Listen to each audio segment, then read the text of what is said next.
Why has it been so hard for law enforcement to catch Cavalcante? Let's go to Jennifer Conffindaffer, NewsNation law and justice contributor and former FBI agent. Jennifer, it is taking 9 days, and residents in the area are starting to ask, why is this taking so long? Well, it's taking so long, Elizabeth, because we're looking at a 10-square-mile area. It's large, and he's one small man. He's also adept at avoiding police.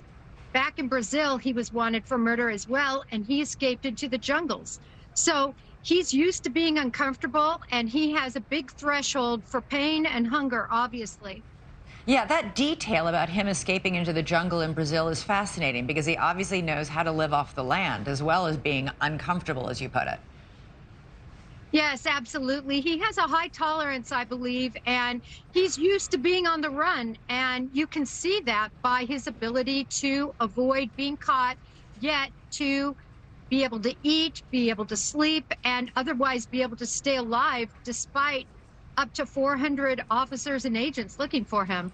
Lieutenant Colonel George Bivens, who's been heading up the search for Pennsylvania State Police, was asked today if they're being too reactive, if they're basically following, oh, he was spotted here, let's all race over there. Let's give a listen to what he said, and then I want to get your thoughts afterward. We don't have much choice but to be somewhat reactive. We can make our best guess, our best estimate of what he may do, and we anticipate that, again, by putting perimeters out there, by putting technology in place, by using some other investigative techniques to try and get ahead of him. So it's not just reactive, we're putting things in place, tripwires, if you will, to try and be able to catch him at some point. I mean, one of the things, Jennifer, that they got in all these leads is because they have these trail cameras in and around the botanical gardens that are catching. That's what they're seeing him on. That's exactly right. And unfortunately, it does call for a reactive situation. When they see him, they immediately disperse. But he's able to stay ahead of that game. But I don't think for much longer. They're closing in. They've called in more authorities. BORTAC is there now, which is a highly trained U.S. Customs tactical team. And the FBI is now involved as well. And, of course, state and local authorities. I think time is running short for him.